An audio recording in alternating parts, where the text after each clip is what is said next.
국어의 기초대사량 업그레이드 프로젝트 국어 날다에 오신 걸 환영합니다. 저는 은나쌤이고요. 자, 우리는 지난 시간 수필에 대해서 공부했었죠. 수필은 워낙에 자주 나오는 개념이기 때문에 우리 친구들이 반드시 알아두셔야 돼요. 수필은 진짜 많이 나오거든요. 게다가 수필의 특성, 제가 지난 시간에 뭐 형루나 소개 뭐 이런 식으로 해서 알려드렸는데 워낙에 시험에도 자주 출제가 되니까요. 수필의 특성 반드시 알아두시고요. 우리 오늘은 그럼 뭘 배우냐면 바로 전기문이라고 하는 걸 배워보도록 할게요. 자, 전기문은요, 어쨌든 어떤 인물의 일생을 쭉 그리는 걸 말하는데 오늘은 누구? 바로 김구, 백범 김구 선생님의 백범일지라고 하는 이 작품을 통해서 전기문, 자서전 뭐 이런 것들을 한번 배워보는 시간 갖도록 하겠습니다. 알겠죠? 자, 그러면 일단 우리는요, 어휘부터 살펴봐야 되겠죠? 오늘은 있잖아. 이 백범일지, 김구 선생님 살아계셨을 때니까, 게다가 김구 선생님이 좀 젊었을 때 이야기야. 1895년, 6년? 요때쯤의 이야기를 담고 있기 때문에, 워낙에 옛날이라서 한자, 여러분이 어려워할 만한 이런 한자말들이 많거든요. 그래서 한자말들을 조금 정리를 해봤는데요. 부모나 임금을 죽이다, 바로 시해라는 표현을 씁니다. 그래서 우리가 명성황후 시해 사건이라는 말 들어본 적 있지, 얘들아? 즉, 부모나 임금, 왕비, 뭐, 이런 걸 죽일 때는 그냥 뭐, 살인, 뭐, 이런 표현 안 쓰고 조금 더 높여서 시해라는 표현을 쓰는 거고요. 수치와 모욕을 아울러서 치욕이라고 합니다. 치욕. 알겠지? 특히나 이런 명성황후 시해 사건에 대해서 우리가 적절하게 대처하지 못한다는 게 우리에겐 치욕이었겠죠. 사실은, 그리고 역사적으로 어디에서나 한 나라의 왕비가 그렇게 무참하게 살해당하는 일은 없었거든요, 역사상. 그러니까 정말 치욕스러운 일이라고 볼 수 있겠지? 자, 그리고 목숨을 아끼지 않고 쓰는 힘을 우리가 사력이라고 합니다. 내가 죽을 힘을 다해 뭐 이러면 쓰잖아. 죽을 사자의 힘력, 죽을 힘이 바로 사력이라는 거죠. 어쨌거나 얘들아, 이거 말고도 어려운 한자말들이 되게 많아요. 그러니까 오늘은 우리 본문 공부할 때 조금 더 어휘에 신경을 써주시면 더욱 좋을 것 같습니다. 자, 그러면 우리는 지금부터 백범일지 전기문 한번 공부해 보도록 할게요.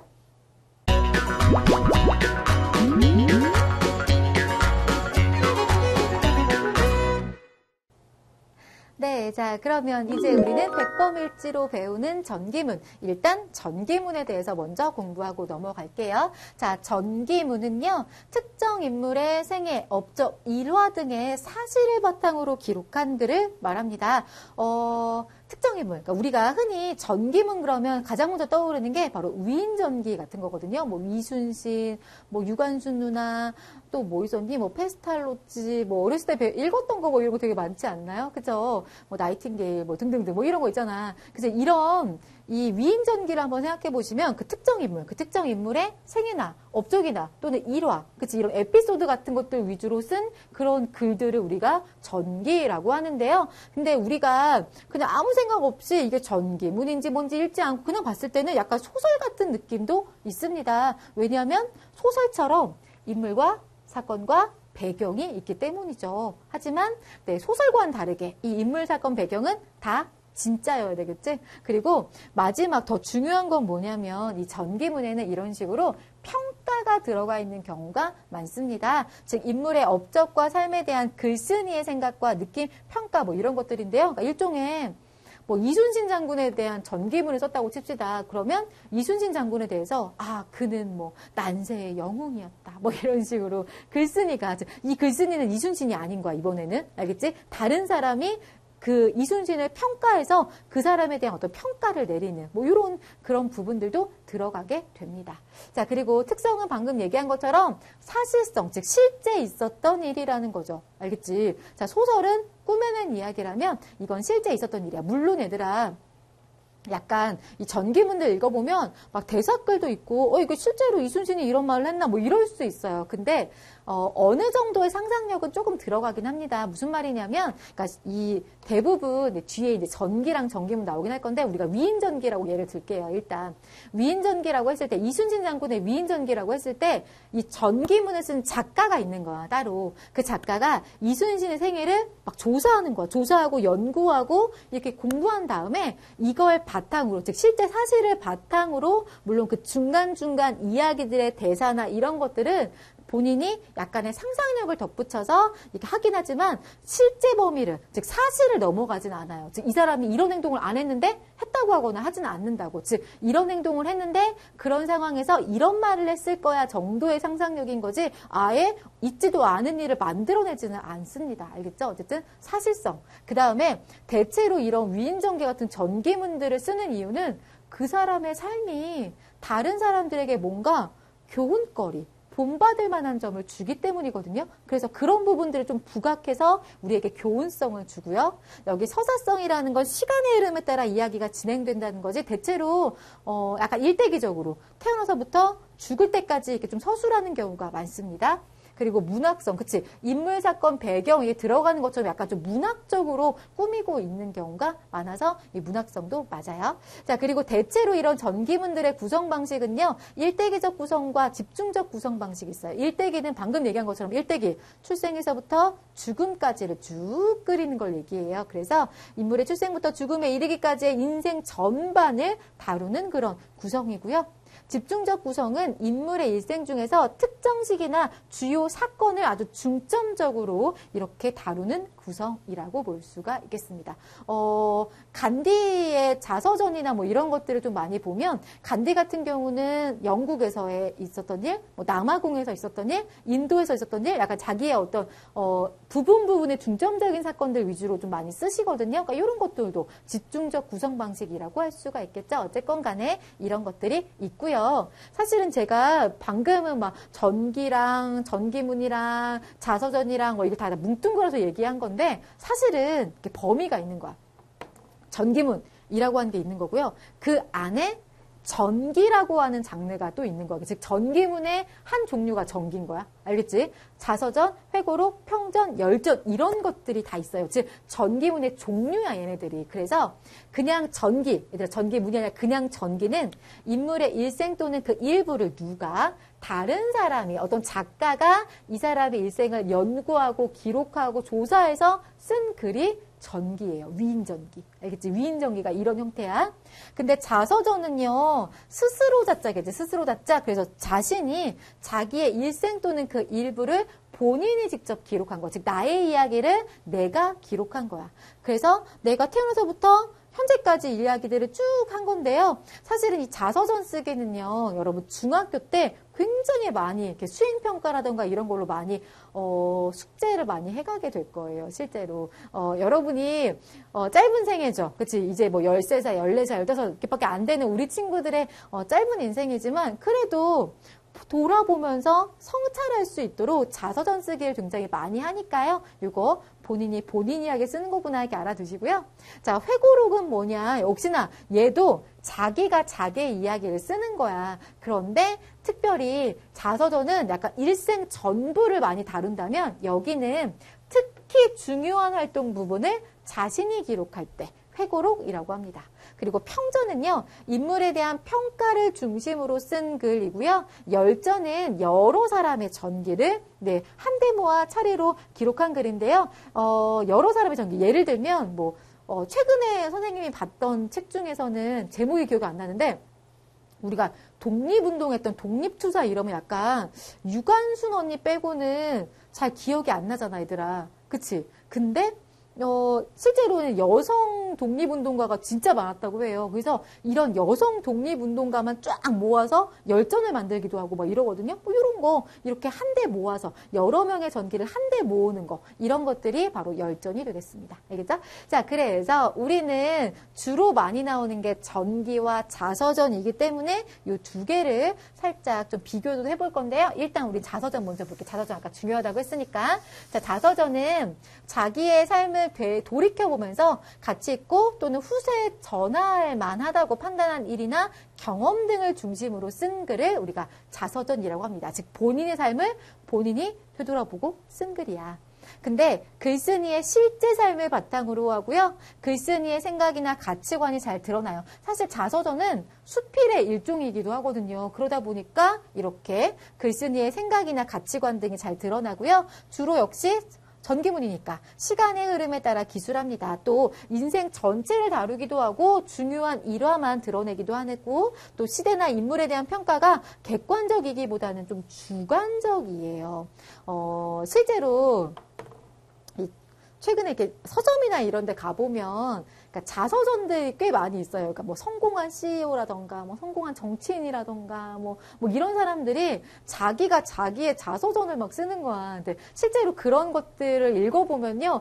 약간 못 읽겠어. 왜? 약간 좀 이렇게 간질간질해 막 그럴 때 있어요. 왜냐하면 자기가 한 일을 너무 미화, 아름답게 만드는 거야. 사실은 그런 행동을 요만큼 했는데 좀 더 부풀리거나 또는 더 아름답게 표현해서 막 쓰는 경우가 있거든요. 그러니까 본인을 객관적이지 못하게 보는 거죠. 본인이 본인 이야기 쓰다 보니까. 약간 이렇게 좀 자서전은 좀 주관적인 면모가 있다라는 거 또 기억해 두세요. 그래서 요걸 한번 봅시다.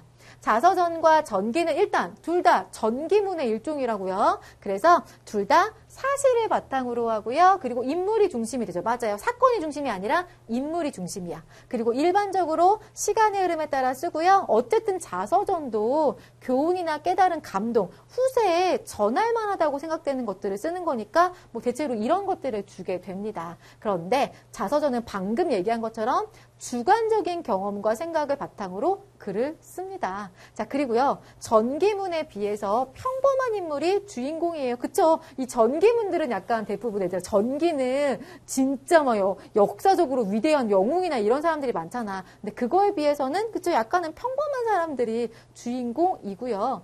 그리고 이 전기는요. 보통은 객관적으로, 왜냐하면 다른 사람이 쓰는 거니까 객관적인 관찰을 바탕으로 쓰고요. 주로 역사적인 의의를 가진 그런 인물들을 위주로 쓰는 경우가 많다. 이렇게 한번 정리해 보시면 되겠습니다. 자, 그러면 자서전과 전기문, 전기의 공통점으로 알맞지 않은 거. 자, 실제 일어났던, 네, 맞아요. 둘 다 사실을 바탕으로. 그리고 독자에게 교훈이나 깨달은 감동을 주고요. 사건이나 배경보다는 인물 맞습니다. 그리고 일반적으로 시간의 흐름에 따라 기술하는 거 맞는데요. 인물에 대한 객관적인 관찰을 바탕으로 쓰는 건 전기죠. 자서전은 여기에 해당하지 않으니까 답은 5번이에요. 자, 그러면 우리는 잠깐만 쉬었다가 백범일지, 김구 선생의 백범일지 한번 보도록 할게요. 네, 자, 그러면 우리는 이제 백범일지 한번 들어가 보도록 할 텐데, 실제로 우리 친구들 백범일지를 읽어본 친구들도 꽤 많이 있지 않을까라는 생각이 듭니다. 그쵸? 어렸을 때 워낙에 필독도서로 백범일지가 워낙 많이 있었기 때문에 아마 많이들 읽어보셨을 텐데요. 자, 일단 글의 짜임 우리가 이걸 다 다룰 수 없기 때문에 그냥 감옥에서의 생활과 1차 신문의 이야기까지 살짝만 이렇게 보도록 할게요, 오늘은. 자, 그리고 얘는요, 전기문 중에서 자서전, 즉, 김구 선생님이 본인의 삶을 본인이 쓰신 자서전입니다. 그러니까 얘들아, 객관적일까 주관적일까? 주관적이라는 것도 기억해 두세요. 자, 그리고 회고적이고 저항적이다. 그리고 을미사변 다음해인 1896년인데요. 즉 을미사변이 1895년에 있었는데 을미사변이 뭐냐면 을미가 이제 을미년이라고 해서 우리는 옛날엔 이렇게 연도수를 이렇게 했으니까 자, 을미년에 일어난 사변.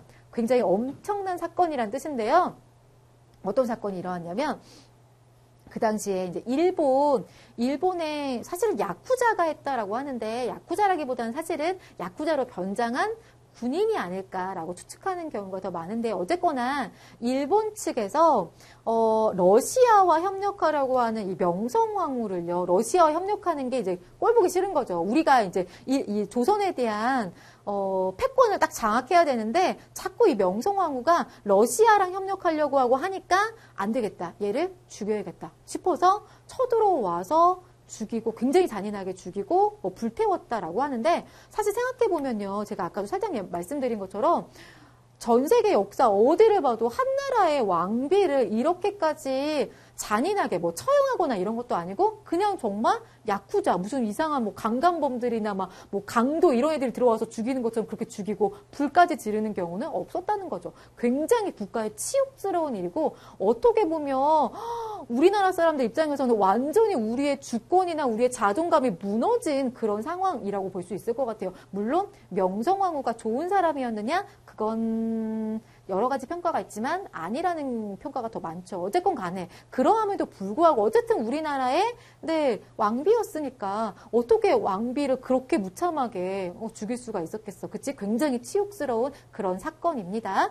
자, 어쨌든 그래서 주제는 김구의 애국심과 용기 있고 당당한 태도 뭐 이런 거고요. 시간의 흐름에 따라 구성됐고 감옥에서의 일화를 통해서 이렇게 글쓴이 애국심, 뭐 대범함 이런 것들을 보여주고 있는데요. 우리는 감옥 생활 얘기 앞부분 줄거리부터 즉 이 사람이 왜 감옥에 들어오게 되었나부터 보면 치아포 주막에서 식사를 하고 있는데 조선인처럼 변장한 일본인의 김구가 이 굉장히 혈기왕성한 20대의 김구인 거야 이거는. 그래서 20대인가? 아무튼 되게 젊었을 때야. 10대 후반 내지는 20대 초반의 김구인데요. 자, 이 일본인을 발견하고 이놈이 바로 명성황후를 시해한 그 일본인 중에 한 명이구나라는 걸 직감하고는 그 자리에서 때려 죽였다고 합니다. 그러니까 그 정도로 약간 김구 선생님 우리 사진 봐도 약간 좀 풍채가 좋으시잖아요. 그러니까 그 당시에 약간 조선 사람 같지 않게 굉장히 덩치가 좋으셨다고 하죠. 살해 직후 자신이 범인임을 당당하게 밝힌 김구는 감옥에 그러니까 자수한 거야. 감옥에 그냥 도망간 것도 아니고 이렇게 들어가게 되는데요. 감옥 안이 극히 불결한 데다가 찌는 듯한 더운 여름철이라 나는 장티푸스에 걸려 극심한 고통을 겪게 되었다. 여기 나라고 하는 인물이 나오죠. 즉 나는 글쓴이고 바로 자서전, 본인 이야기를 쓰는 자서전의 특징을 살펴볼 수 있어요. 자, 그래서 너무 괴롭고 힘드니까 짧은 생각에 자살을 하려고 동료 죄수들이 잠든 틈을 타서 이마 위에 손톱으로 충자, 이 충자가 나라에 충성한다라고 하는 그 충자겠죠? 자, 이걸 새기고 허리띠로 목을 졸라 숨이 끊어졌다고 합니다. 물론 안 돌아가셨으니까 이렇게 쓰겠지. 근데 어쨌거나 일단 충자를 새긴 이유는 나라를 향한 충성심을 좀 더 이렇게 보여주려고 한 거겠죠? 자, 숨이 끊어진 잠깐 동안, 잠깐 그 숨이 끊어진 동안 약간 그 몽롱한 상태에서 나는 고향으로 가서 평소 친하게 지내던 동생과 놀았다. 옛날 시에 고향이 눈앞에 늘 아른거리니 굳이 부르지 않아도 혼이 먼저가 있도다 라는 이런 구절이 있었는데 실로 헛말이 아니었대요. 왜? 내가 거기에 실제로 혼이 먼저 가 있었다라는 거죠. 근데 안 죽었어, 결국에는. 문득 정신을 차려보니 동료 죄수들이 고함을 치면서 죽는다고 소동을 피우고 있었다. 내가 죽을까봐 놀라서 그리한 것은 아니고 내가 정신을 잃으면서 몹시 격렬하게 막 요동을 쳤기 때문에 일어난 소동이었다고 합니다. 그 후로는 여러 사람의 주의로 자살할 기회가 없었대요. 이 주의라는 건 사람들이 주의 깊게 나를 살펴봤다는 거야. 알겠지? 또 나 스스로도 그 뒤로는 저절로 죽는 것은 어쩔 수 없는 일이지만 자살하는 건 옳지 않다고 생각해서 자살 시도를 하지 않았다고 합니다. 그러나 그러는 사이에 열은 내렸으나 보름 동안 음식은 입에 대어보지 못했대요. 자, 그래서 어쨌든 글쓴이가 감옥에 갇힌 이유는 자, 그 일본인을 명성황후의 시해범으로 여기고 살해했기 때문이고요. 네, 그 당시 애들아 일본인이 한국 사람을 죽였을 때랑 한국인이 일본 사람을 죽였을 때랑 약간 그 처벌의 강도가 조금 다르겠지? 글쓴이가 그리고 이마에 충자를 새긴 이유는 나라를 향한 충성심을 보여주기 위해서인 거죠. 자, 그래서 기억이 담긴 의미, 즉 이마에 새긴 충자의 의미는 바로 나라에 대한 나의 충성심은 죽어도 변치 않겠다라는 뭐 그런 의미로 아마도 썼겠죠? 그치? 나머지는 그냥 살펴보시고요. 자, 이제 1차 신문 과정인데요. 여기 김윤정이라는 사람은 약간 여자 이름 같은데 여자는 아니고 남자분이세요. 근데 그 당시에 경무청이라고 해서 지금의 이제 경찰청 같은 거야. 경찰 업무를 대신하던 그 곳을 경무청이라고 하는데요. 그 경무청의 제일 높은 경무관. 지금으로 치면 경찰서장 정도에 해당하는 그런 이제 관리인데 이름이 김윤정인 거 보니까 한국 사람이겠죠? 자, 이 사람은 법정 위에 앉아서 순서대로 이름, 주소, 나이를 묻고 사건에 대한 질문을 하기 시작했다고 합니다. 네가 아낙치아포에서 뭐월 뭐일에 뭐월 뭐일에 뭐 몇 월 며칠에 일본인을 살해한 일이 있느냐라고 물었더니 당당하게 우리 김구 선생님이 그날 내가 그곳에서 국모의 원수를 갚기 위해 외인 한 명을 때려 죽인 사실이 있어라고 이렇게 당당하게 말하는 거예요. 근데 여기 국모라는 건 나라의 어머니라고 해서 실제로 이렇게 왕이나 왕비를 국모라고 이렇게 부르는 거죠. 또는 왕의 어머니를 국모라고 하기도 하고요. 어쨌거나 자 일본인을 죽인 이유는 명성황후 시에 대한 어떤 복수 때문에 죽였다라고 이렇게 밝힌 거죠. 나의 대답을 들은 관리들은 일제히 얼굴을 들고 묵묵히 서로를 쳐다봤고 약간 이렇게 걱정스러운 얼굴, 뭐야? 놀란 거야, 지금. 뭐야? 저는 뭐라고 하는 거야? 막 이런 거지, 지금. 즉, 예상하지 못한 대답에 그냥 일본인이 내 앞에서 어떻게 해서 내가 때렸어. 이런 것도 아니고, 명성황후를 시해서 내가 죽였어. 라고 이렇게 얘기하니까 깜짝 놀라서 이런 반응을 보이는 거예요. 내 옆 의자에는 와타나베라고 하는 일본인 순사가 걸터 앉아서 나의 신문 과정을 방청인지 감시인지 하고 있다가 신문이 시작되자 법정안이 조용해지는 거. 즉 내가 이 말을 하니까 조용해져. 그러니까 무슨 말이야? 라고 물어본 거예요. 자, 의아하며 통역에게 그 이유를 묻는 것 같았다. 나는 그것을 보고서 그 일본이 와타나베에게 이놈! 이러면서 소리를 지르는 거죠. 하고 큰 소리로 사력을 다해 꾸짖었다. 나라끼리 통상조약을 체결한 후 그 나라 임금을 시해하라는 법이 어디 있더냐. 즉 우리가 분명히 이렇게 통상조약을 맺었어요. 맺은 다음에 야 그래놓고 그 나라의 임금, 왕비를 죽이는 일이 어디 있느냐. 이놈아 너희는 어찌하여 우리 국모를 시해하였느냐. 내가 죽으면 귀신이 되어서 또는 살면 몸으로 네 임금을 죽이고 일본인을 씨도 없이 다 죽여 국가에 치욕을 싣겠다라고 이렇게 막 당차게 막 얘기를 하시는 거죠. 그래서 당시의 어떤 시대상을 여기서 또 볼 수가 있는데 명성황후를 시해할 정도로 그러니까 어떻게 보면 우리나라의 왕비가 이렇게 무참하게 살해당했는데도 아무 손도 쓸 수 없는, 그치? 우리의 어떤 현실, 우리의 국력이 그만큼 약해져 있음을 볼 수가 있고요. 또 일본이 내정 간섭이라는 건 우리 국내 정치에 일본인들이 간섭한다는 거야. 그러니까 우리가 만약에 외교적으로 이런 일들이 있을 때는 이렇게 할 수 있겠죠. 하지만 우리 국내 문제를 외국 사람들이 간섭하는 건 문제가 있을 수 있을 거야.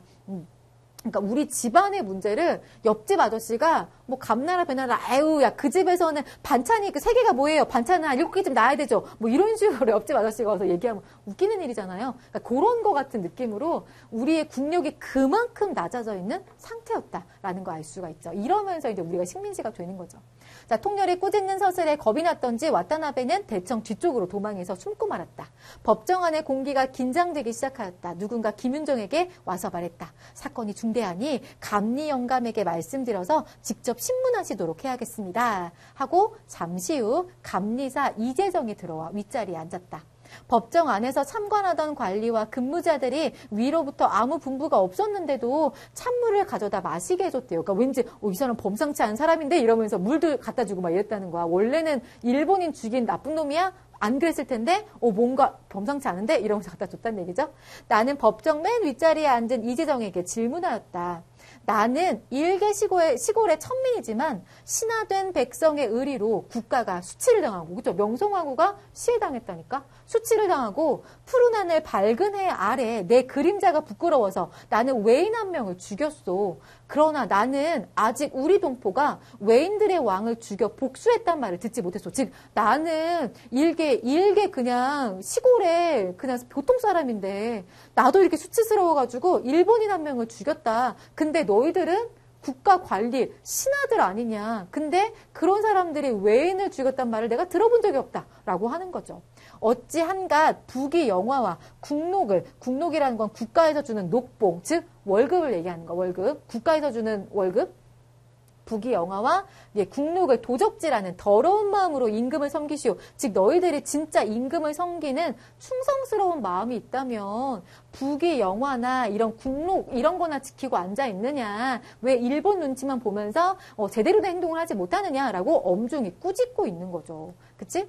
이재정, 김윤정을 비롯한 수십 명의 참석 관리들이 내 말을 듣는 광경을 보니 제각기 얼굴이 달아올라 홍단무빛을 띠고 있었다. 그러니까 다들 부끄러운 거죠. 그치? 이렇게 사실 그래요. 생각해보면 우리나라에 왕비가 죽었는데 내가 그냥 멀쩡히 계속 관리를 하고 있다라는 거. 그치? 야, 이럴 때는 정말 나가서 뭐라도 해야 되는 거 아니겠어요? 그쵸?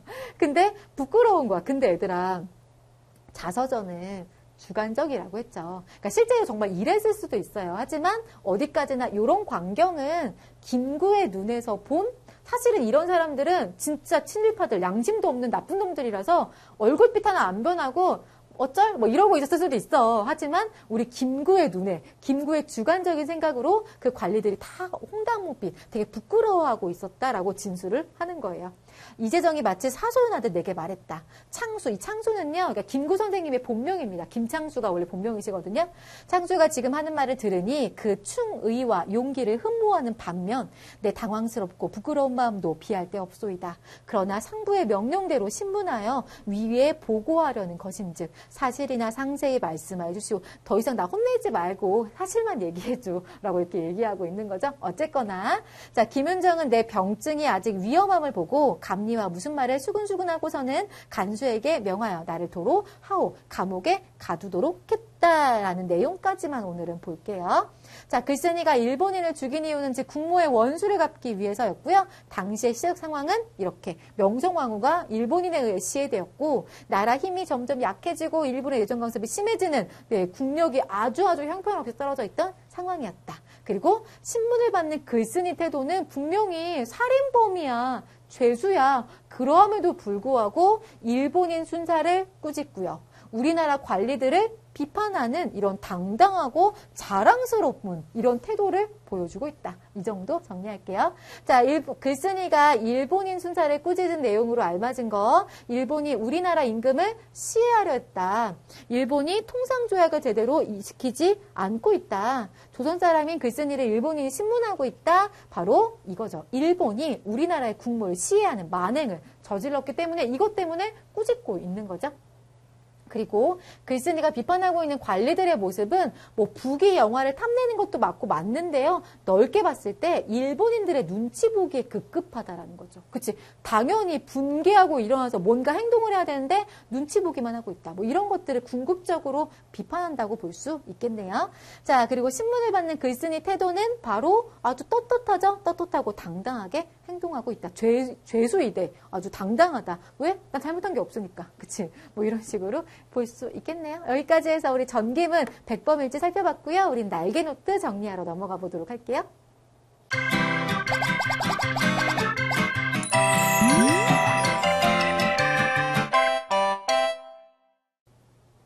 네, 그럼 우리 친구들 이제 우리 날개노트의 오늘 내용들 빨리 한번 정리해 보도록 할게요. 자, 전기문이라고 하는 건 어떤 인물, 즉 특정 인물의 생이나 업적이나 일화 등의 무엇을 사실을 바탕으로 적은 글, 기록한 글이에요. 허구가 아니라 사실이다라는 거 기억해 두시고 특히나 자서전과 전기, 즉 전기문 안에 전기라는 것도 있고 자서전이라는 종류도 있는 거죠. 자, 두 개의 공통점은 일단 사실을 바탕으로 하고 인물이 중심이 되고 시간의 흐름에 따라 쓰고 교훈, 깨달은, 감동을 주는다. 그런데 자서전은 누가 자기가 자기 이야기를 쓰는 거야. 그러다 보니까 주관적인 경험과 생각을 바탕으로 쓰고요. 전기문에 비해서는 그냥 내가 내 이야기 쓰는 거니까 그냥 보통 평범한 인물들이 주를 이룬다. 주인공이다. 하지만 전기는 대부분 다른 사람이 어떤 인물의 생애를 조사하고 그걸 쓰는 거거든요. 그러다 보니까 다른 사람의 눈으로 그 사람을 보는 거니까 훨씬 객관적이다. 자, 그리고 주로 역사적인 의의를 가진 인물들을 많이 다루죠. 우리가 배웠던 위인전기가 이런 데 해당한다고요. 알겠죠? 그래서 오늘은 백범일지 볼 건데요. 백범일지는 김구 선생님이 스스로 쓴 거다. 즉 자서전이다라는 거. 자, 당시의 시대 상황은 명성황후가 일본인에 의해서 시해되었고요. 나라 힘이 점점 약해지고 일본의 내정 간섭이 심해지고 있을 때였고요. 그래서 글쓴이, 즉 김구가 일본인을 왜 죽였냐? 바로 명성황후를 시해한 일본인이었기 때문에 그것을 뭔가 원수 갚기 위해서, 그치? 자, 그리고 신문을 받는 글쓴이의 태도는 일본인 순사를 향해서는 국무시의 책임을 물으며 큰 소리로 꾸짖고요. 그리고 우리나라 관리들인 거지 이 관리들의 나약한 모습을 비판했다. 그래서 죄인이었으되, 그치? 어쨌든 간에 그 당시의 기준으로 죄인이었으되 당당하고 아주 자랑스럽게 행동하는 모습을 볼 수 있었다. 이런 것까지 우리 정리를 해두시면 되겠습니다. 알겠죠? 자, 이렇게 해서 우리는 오늘 전기문까지 다 살펴봤습니다. 우리는 다음 시간에 이제 네, 시나리오를 한번 살펴보도록 할 거니까요. 우리 친구들 열심히 한번 네, 공부를 해주시면 되겠습니다. 자, 수고하셨고요. 우리는 다음 시간에 또 만나요.